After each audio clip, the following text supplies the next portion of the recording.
In many indigenous cultures, certainly in the Americas, there is a custom that endures today, a custom called old people's children. I'm one of them. Not so literally as in days past, but it used to be, and in my family, a grandparent could come and take one of your kids. They needed someone to carry water. They needed someone to get firewood. Maybe they needed someone to teach or someone who needed teaching. And who was going to stop them? They were old people. And they'd come take one of your kids, and you already had, well, a teepee full, so one could go with the old people. And my grandmother was my first and greatest teacher. She taught me stories to address problems I got myself into, and hopefully stories to prevent further troubles. She was never confrontational. She was never punitive. She carried those old customs, living in the stories, and it was a gentle house. I never heard her raise her voice, except when I jumped into whirlwinds. Now, you don't have those out here so much. I grew up in the southern plains of Texas and New Mexico, and the whirlwinds, sometimes called dust devils, we'll get back to that, come roaring across the prairie, 7 to 15 feet high, and you jump in them, and they spin you around, and you laugh. Your feet are off the ground, and then you come tumbling out, maybe damaged, but not severely. And when Grandma would see me do that, she'd just shout, "Stop that right now. We do not do that." Now, you didn't question Grandma. I need you to know she looked like Geronimo with a perm. And she was my best friend and greatest teacher, but with my dad, you could get away with more. Grandma didn't raise him. He was raised in government boarding schools, and as strict as his upbringing was, he made things kind of loose for us, and I was a daddy's girl. I could jump into whirlwinds around my dad, and I'd come out, and he'd just be singing Marty Robbins' favorite song of his, "Man Walks Among Us," that talks about whirlwinds dancing in desert that would soon be covered with cities.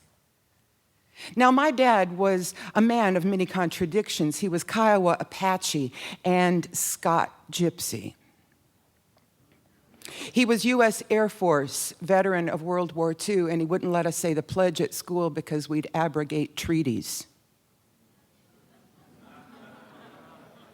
And he and I used to go out on a blanket back in the prairie behind our house, summer nights, back when there were more stars than streetlights in Texas. And we'd look at the stars, and he'd tell me my star stories, our star stories, not these Roman things and Greek things. It was unlikely I was ever going to see Greece or Rome. He wanted me to know my own stories. And he'd tell me those wonderful stories, and from him I learned about Red Star Boy. That boy, the child of a woman who fell in love with a wise old star but couldn't listen to his wisdom and fell back to earth, but her son was a great hero. He'd tell other stories, too. From World War II, he was stationed in Alaska, and there in the 40s was the first time anyone really started recording these incidents of Foo Fighters. Today we call them UFOs. And so while we'd be looking at these stars with these old Indian stories, he'd also be talking about aliens. But he never called them aliens. He said, our creation story tells us we come from the stars. Everything that is on the earth is found in the stars. Everything found in the stars is on the earth. It's just a core belief. And so he would talk about them and call them our relations. And we'd lay out there watching for UFOs. It was just a few years after Roswell. I was born a year after Roswell, and so I was the likely candidate to get into UFOs with my dad. And so we'd watch for them, not afraid of being invaded. We've already been through that. But instead, hoping for a visit from long-lost relatives and maybe a trip back home. Suddenly, when I was about 9 years old, something happened at school. It was one of the first times school seemed to synchronize with my life as an Indian child outside of school. And the teachings at home and the teachings at school weren't contradicting each other quite so much, though they were making things a little complicated. It was the beginning of the race for space. Yeah. And we were all over that because it meant we didn't have to study. We could listen to transistor radios, and the Cold War and the race for space were kind of linked up together because we had to beat the Russians. And darn it, wouldn't you just know, the Russians beat us. It was a sad day.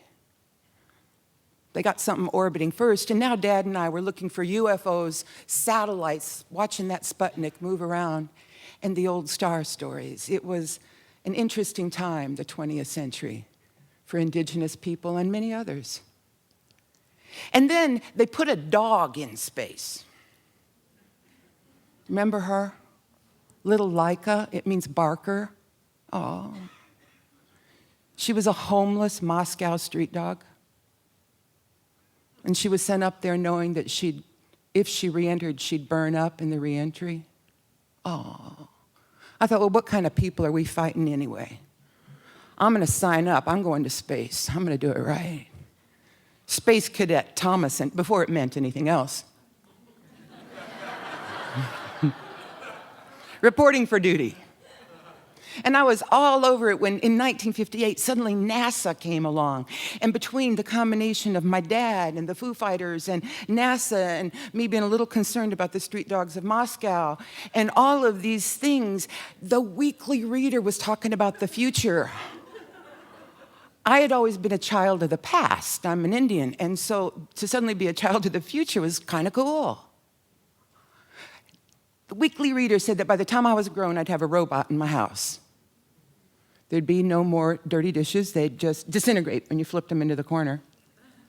And I wanted one. I believed it a promise. It was in the Weekly Reader. And so I believed those things so much that my teaching started shifting away from my grandma into movie theaters where I could watch sci-fi, reading Asimov and Bradbury at the library. And my favorite movie came out in 1956. It was called The Forbidden Planet. And it featured a lost colony that had gone silent, and we were worried about them. And strangely, this little Indian kid was worried about the colonists. But I fell in love with them when I found out they had a robot named Robbie. And Robbie would appear on the scene. A whirlwind would come first, and then here'd come Robbie. And I'd go, yeah, oh, this is so good. I gotta go. I gotta go to Mars. I gotta go someplace. And we learned in that film about this advanced civilization called the Krell. And that they were near divine. They had solved all the problems on their planet. There was no hunger. There was no injustice. There was no insanity. There was no disease. And now they had turned in high benevolence to the stars and then disappeared, leaving behind a robot, a mad scientist, his somewhat dizzy daughter, and the monster. Now, the monster was called something mindlessly primitive, and he was going to hurt the robot who was true creation. And wouldn't you know, conflicted as I was cheering for the robot instead of the mindless primitives. And at the end of the film, they announced that maybe someday humans will achieve that level of competence and skill, and in high benevolence will reach for the stars. Ba-ba. And I was ready to volunteer. I went away to college. I didn't study any of the things that would have prepared me for space.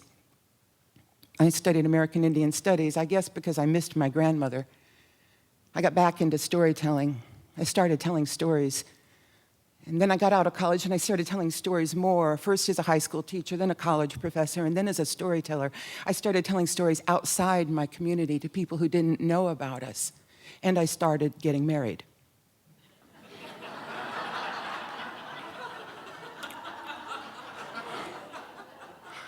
I read about the whirlwind, and I finally figured out what Grandma was trying to warn me. You see, the whirlwind is Yamni. He's the fifth son of the fifth son of the father of the winds.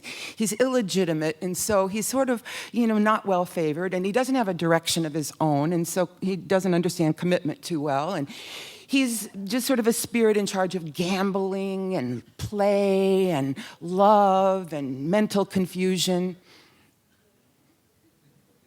About that time, I met this Indian dancer, and he was good looking. And he could dance and spin. He'd dance and spin. And to watch him dancing was like jumping inside a whirlwind. And I married him. Of course, he wanted a vanity license plate that was spelled WHRLWND, and I did not see the writing on the wall. And so he danced off, and when he danced off, I started studying whirlwinds more, and I found out about whirlwind woman. And how there was a man who wanted to marry her, and she said, I'm paraphrasing. And he said, but you got to. And she said, I said, no. And he said, but I'll dance for you. And she said, you want to see dance? And she picked him up, and she spun him around, and she slammed him into the side of a mountain. And then she said, that'll teach you to listen to what people tell you the first time. About that time, I got a phone call from NASA. NASA wanted me to come consult them on the Mars project. I'd been waiting for that call for 40 years.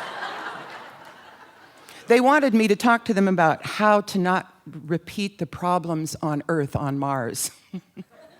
I gave them 3 bits of advice. I first told them that they really had to stop naming things, that was sort of a mistake Lewis and Clark had made in the first race for space. And that I didn't really think we needed a place called Tennessee Valley or Larry's Lookout on Mars.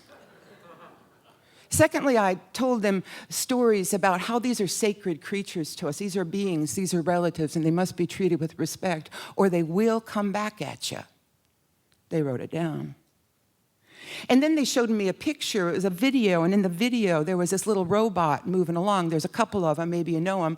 They're new friends of mine. Their names are Spirit and Opportunity. Spirit is full of problems, don't you know? And miracle solutions. Opportunity is all science and straight-up solutions. And they're there, and Spirit was reaching her expiry date, running down fast, and all I could think of was poor Laika. Little spirit up there stuck in the Mars dust and expiring until suddenly one day her energy just boosts through the sky. And they didn't know why. Now the NASA people showed me these pictures.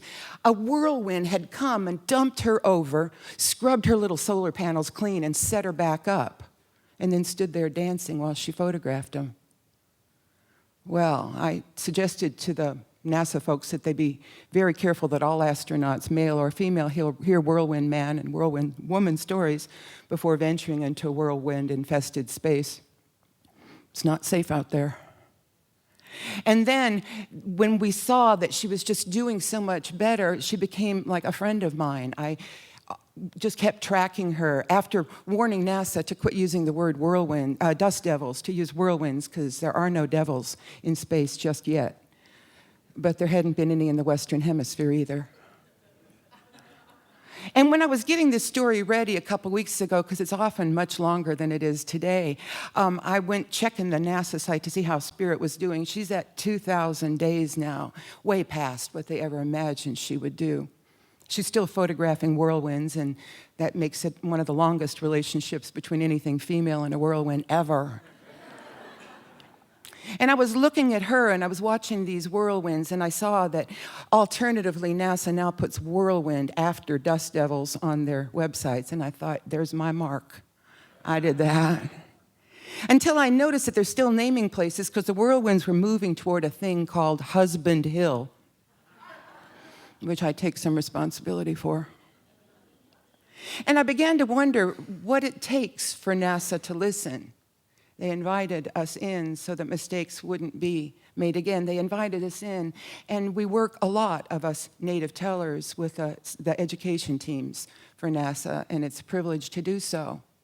But they just bashed a rocket into the moon to see if they could get water after we'd told them that she's pretty sacred, and the golf balls up there still disturb a great number of us. And I was wondering how it was all going to end. I was sitting in my hotel just thinking about all of this when I got a notice that I had an email from NASA, from the Mercury science team. Mercury science team wanted me to come tell them stories for more partnerships between scientists and native storytellers.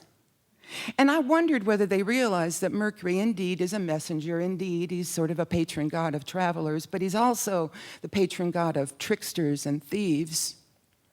We need to know our stories before we reach for the stars. And so I went to meet with the Mercury team, and I continue to work with the Mercury team, but I still wonder whether anyone's hearing the message. Thank you.